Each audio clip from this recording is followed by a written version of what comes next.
Welcome back, everybody. So let's go ahead and just call it like this. XRP gets a high price. Well, what happens to the 50 plus billion XRP in escrow? Let's roll that beautiful intro and see if we can't find out. Come on in. This is Digital Perspectives with Brad Kimes. Subscribe for new content notifications. Now, here's Brad Kimes. Come on in. Welcome back to the show. You can follow me at the top of the screen. You can follow me at the top of the screen at Backup Bradley and everything that I'm talking about here today. One, I want to shout out Rob Licker, who sent me some stuff in the morning video that was phenomenal, and appreciate you, brother. And then I also wanted to shout out, everybody who supports us, XRP Crypto Wolf, Michael Val 5 links, and even got a few here. By the way, the total circulating supply came up by 20 million, courtesy of none other than Hiding Out Now. 5.5 Maestro, appreciate you as well, and everyone else who sends out information overnight and stuff, Bond Crypt. Jesus DeHaro, DJ Peter Vass, all of you are amazing. Thank you. All right, so look, I want to start here and ask the question. We all know where XRP can go, what it's designed to do, full-scale use, thousands of dollars a coin for XRP. That's the ultimate goal, to have the liquidity of a G10 currency. You know a lot of these things, right? Well, we have a few things left to ask and see if we can get the answers to. And hopefully when we ask these questions and start to look at these different aspects of what is happening and what's unfolding right before our eyes, hopefully we can start to get either the clarity we need or to really start to hyper-focus in on the things we don't yet have the answers to. So, with that being said, I think the best place to start is two little teeny excerpts from this interview from Julia Chatterley and Brad Garlinghouse, which is absolutely amazing.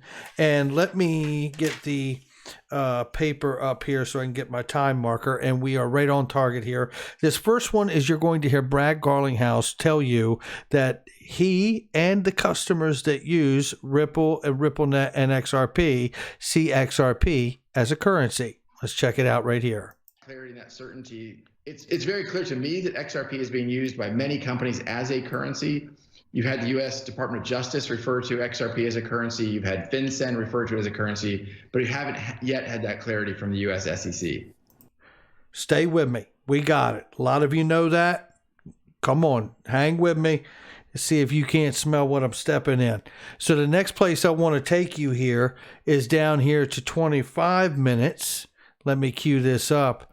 And this is something that you've probably heard many times before, but I want to really analyze this common statement that's made all the time and see if we can't bring a little weight and clarity to it. Listen to this. Yeah. There's possibility here.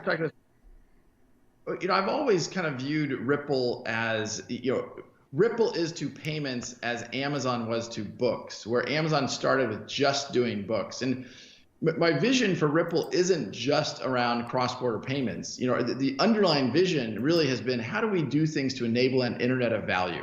How do we do things to enable value to move the way information moves today?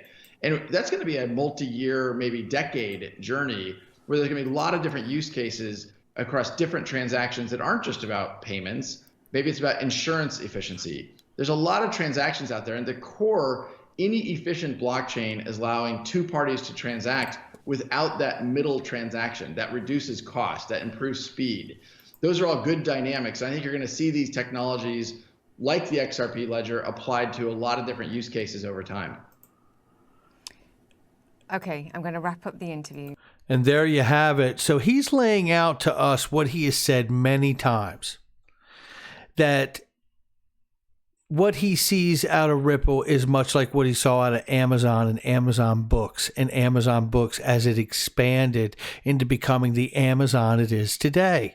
And he talks about the many different use cases and things that are available out here to build on in this new digital world, basically, right? And they're going to grow into those many different applications and uses in these industries over time. Well, that reminded me of the XRP ledger and how they're moving towards being the world's first decarbonized blockchain. But at the same time, they also released the XRP ledger to become its own nonprofit independent foundation. I said back when this happened that I thought this was a very key moment to decouple Ripple, the blockchain infrastructure company, from the XRP ledger by creating a nonprofit foundation for the ledger itself. I can't think about the ledger or Ripple without thinking about the escrow. You know, it's funny enough, when you think of escrow, what is the definition of escrow? The escrow is a legal concept describing a financial instrument whereby an asset or escrow money is held by a third party on behalf of two other parties that are in the process of completing a transaction. We got the rest of it, but I think the gist of what we need is there, right there. Escrow, by very definition, means held by a third party. Now, we've been told, and I believe it is accurate, that the escrow of 50 plus billion XRP are being held in a cryptographically auto-locked account that is on a release schedule. What is decided to stay out after that billion is released each month is decided by Ripple.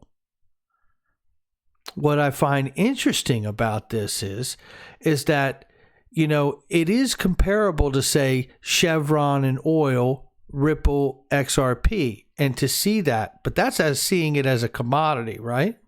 Which certainly I could see that.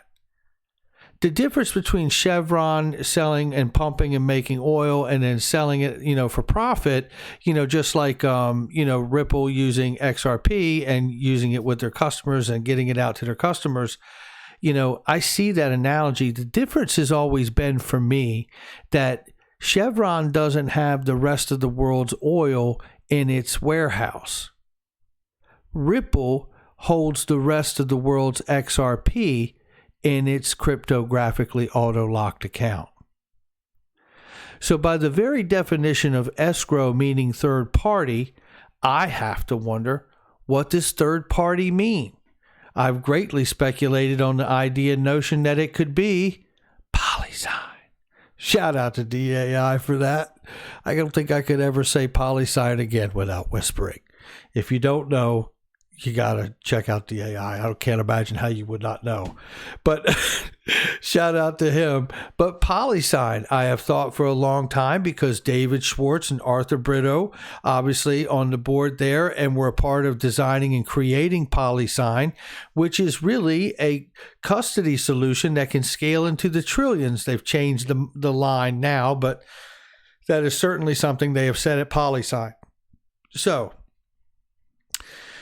then I also happen to believe, too, that if you're going to have the world see these things as currency, the way he has talked about, and then the vision of Ripple growing in the manner that Amazon started out as books and then expanded in many other industries, it means that XRP is money. That's really what that means. It doesn't work in any other way, the way I see it.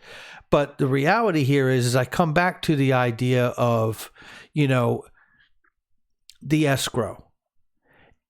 Let's suppose that Ripple gets the currency designation, which I believe it will get. If currency designation sets it free for the banks around the world to use freely and clearly, which I believe it will, because banks are already regulated to handle currency to begin with, and it would easily be force paired with every currency in the FX market immediately. If that were to happen, let's just give me that one for the sake of where we're going today. Let's suppose that breaks free and that happens. Well, that means that obviously by default that Ripple is going to be the beneficiary, because they hold 6+ billion XRP, of that price movement from that synchronization of so much utility and liquidity jumping onto the network, which I believe has a potential to happen. Now that $6 billion that Ripple actually hold is going to be worth a lot, and all the XRP that you and I hold is going to be worth a lot because of that utility making its way to the network. But every month, $1 billion of what now, understanding what would happen because of all the central banks and payment providers jumping on this, knowing it's the best option, it's the best way to go, all the savings, scalability, efficiency, you know the drill, drives the value of this token to an extremely high price. You're telling me that an American company, San Francisco-based company, will now be the steward to continue to receive the $1 billion released every month and continue to decide who gets how much and what goes back end on a new contract to the escrow. I have a hard time believing that. And it's not because I see Ripple as bad. It's because I know that the world's biggest, most greediest entities, which are governments and central banks, are not going for that. Now, Ripple has to either become a central bank too, or there has to be a federation created in order to govern this new world money that is the bridge currency to the world. And the release of the escrow eventually goes to a federation, a collection. It may be like a G7, G20 council, right? They make collective decision of what stays out and what goes on the back end. And what would stay out might even end up being in a blind auction like Mickey B has talked about on this show about Susan Athey and her background on auctions and specialties in auctions. And they may go to, and they may do this now, what decided to be left out of the escrow is a blind auction between the participants, and the second highest bid wins. And that, to me, is something that seems very, very relevant going forward. We could have another conversation about that. But for the sake of the day, what happens to the escrow should we see a huge synchronization of joining the XRP ledger, knowing now that it is completely decoupled from the blockchain infrastructure company Ripple? What happens to the escrow? I don't believe if it's $1,000 in XRP or $10,000 and all these numbers we've discussed, that this American company is now going to be the steward of this amazing asset that's worth more than gold. Or maybe it's the Treasury that gets it, the U.S. Treasury. Why do I say that?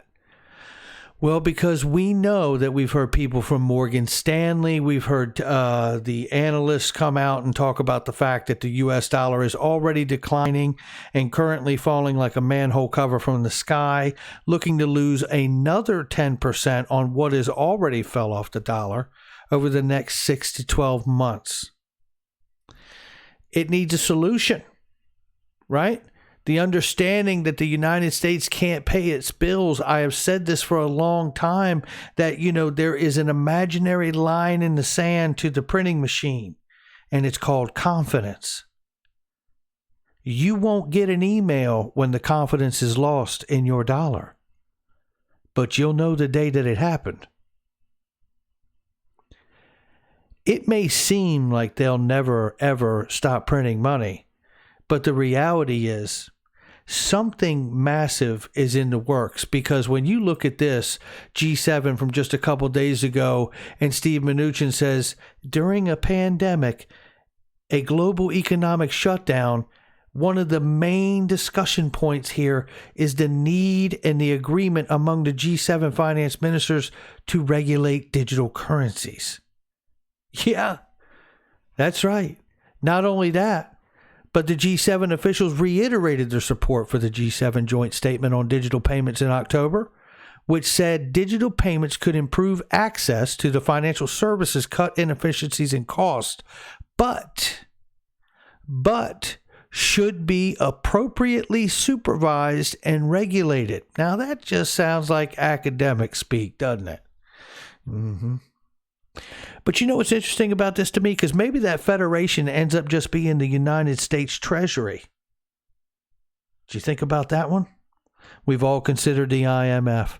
We've all considered a global consortium, federation, deciding where this goes. But if the dollar is really losing its value and really becoming a real conversation, as the IMF had this past summer, about the idea of making external adjustments to dominant currencies like the United States dollar on top of the 10% that we're looking to lose in value. If these things are very, very real conversations, and they were, we covered it here. That's what they spent time on in their conference this summer, in September, I believe it was. If we are really about to see that much of a debasement to the U.S. dollar, potentially as far as saying that it could lose its global reserve currency status because of bringing a bridge asset in, then wouldn't it be in the Treasury's best interest to really oversee this asset and the schedule of it and the release of it and how much stays out and how much goes back in? Oh, Brad, I think you're reaching. You just want to make another video, Brad. No, that's not it. No, that is not it. Let me tell you what it is, though. It makes me wonder that because Michael S. Barr from the U.S. Treasury works at Ripple. He joined there in 2015. Susan Friedman works at Ripple since 2019. And guess what? She used to work at the Department of Treasury too. Then we got Craig Phillips. Craig Phillips used to work at the Treasury also. Craig Phillips also worked on drafting the Executive Order 13772 for modernizing the government with blockchain and crypto and the financial system where applicable, right? All these people work at Ripple from the Treasury. From the Treasury. They left these incredible positions from the United States Treasury to go work at a startup. I'm starting to lean more into the notion that we could see the Treasury at some point be the steward of the escrow, especially if we continue to see the dollar collapse and the dollar come down from the certainly the position that it's in the IMF SDR basket, because that'd be a further debasement right there, wouldn't it? So this gets more interesting by the day. And then we know that this whole time that Brian Brooks, even when he was back as chief legal officer at Coinbase before being the head of the comptroller of currency and all the advancements he's made there, Brian Brooks has been working so hard to let people understand that this needs to be a public-private relationship as we move forward, and we can regulate these things from within the federally chartered banking system because it should be seen as money. That's the long and short of it. And if that's going to happen and we get those designations, then PolySign should be about custody into the trillions of these assets, right? It could also, I believe, play a hand in being and acting as a digital arm of settlement for the DTCC.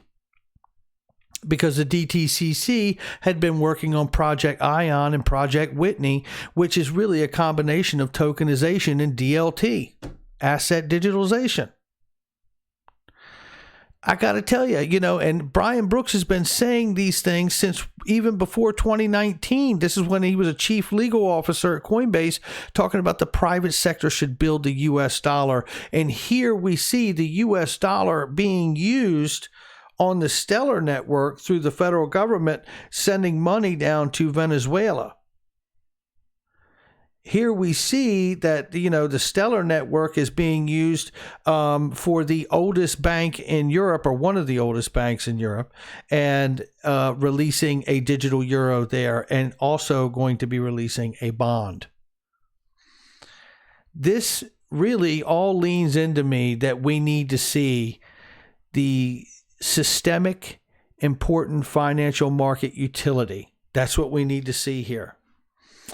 And what I reminded of here is simply this, is that, when you look at this, it breaks down that the Dodd-Frank authorizes the FSOC Council connected to the Treasury, of which 3 people from the Treasury have worked at Ripple now for a while, right?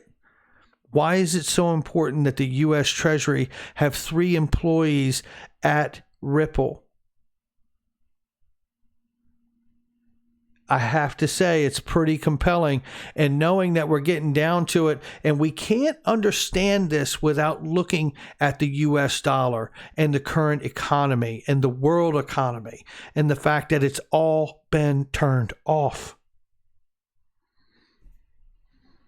I don't know, but I'll tell you, it says right here, the council can designate financial market utilities as systemically important if the council determines that the failure or disruption of the functioning FMU could create or increase the risk of significant liquidity or credit problems spreading among financial institutions or markets and thereby threaten the stability of the U.S. financial system. Designated FMUs will become subject to heightened prudential and supervisory provisions of Title VIII. Heightened prudential and supervisory positions. Coming back to the G7 comment, but should be appropriately supervised and regulated. You mean like the heightened prudential and supervisory provisions of the Dodd-Frank? You can't make it up. Then knowing that the World Economic Forum, page 17, I've shown it a bunch of times, citing crypto assets designed for inter and intra-bank payments and settlement, JPM coin and XRP, right?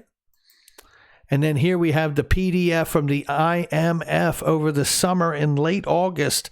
Mickey B and myself covered it here. And in 103 and throughout this entire document, it discusses this, but I want to read this section to you. The Money Transmission Act at the state level, dating back to the 1970s, are designed to protect consumer transactions sent as remittances, not payment infrastructure like activities such as offered by card payment schemes or certain DLT-based platforms. Card payment schemes are not considered to be retail payment infrastructures and have not been designated as systemically important by the FSOC, which I just read to you. This is the IMF document, goes on to say, despite processing payments with annual values of the trillions of dollars through multilateral arrangements based on common rule books, right? Despite Visa considering itself to be a global payment system, RippleNet, where the hell is this coming from? The IMF. Talking about FSOC, Visa payment system, and looking at RippleNet now is designed as a wholesale payment system, right? Without being subject to payment system specific requirements other than requirements posed by banks. There is, however, some limited scrutiny by FinCEN and the Federal Reserve, of which those 2 agencies have just moved to amend their definition of money to include convertible virtual currencies. Don't believe it. It's still true. Then we had this just a couple days ago. Lloyds Bank of London is first in the world to connect to Swift GPI Instant. Interestingly enough, here comes Bank of America cross-border payments tracker and expands to Swift GPI support. Really? I thought that wasn't going to be going till 2023, they said. And then to remind you that Ripple is now a part of the ISO 2022 standards body, the first member to focus on distributed ledger technology, which, by the way, is the de facto modern payment system that works in conjunction with Swift GPI in all payments moving forward. ISO 2022 is the de facto global standard for payments. I show you all of this, and I hope in some way we've been able to keep this conversation going here. Something big here is afoot. What happens to the escrow? One thing I can tell you is I don't believe that Ripple will be able to maintain being the steward of the escrow should we see this huge synchronization move to the ledger to bring the utility and liquidity to the network in one fell swoop like this. I believe it will have to go to the Treasury or under the Treasury's control. And I don't mean to suggest that the escrow would change schedule. I think that schedule is the schedule. And the reason I believe it's the schedule is because they got people there from the Treasury that determined what they wanted it to be. All right, that's going to do it for me. Hit the like and subscribe, leave a comment below, share with someone you know, and hit that notification bell. And I got some really good news coming up here soon for you guys, and I can't wait to share it with you. But make sure you check out all the links in the description box and the comment section. There is trusted, vetted links. Don't click on just anything on the internet. Know what you're clicking on. Those are all products and services I use. I'm sure there's something in there you may want or need. Make sure you check it out. I will catch all of you on the next one.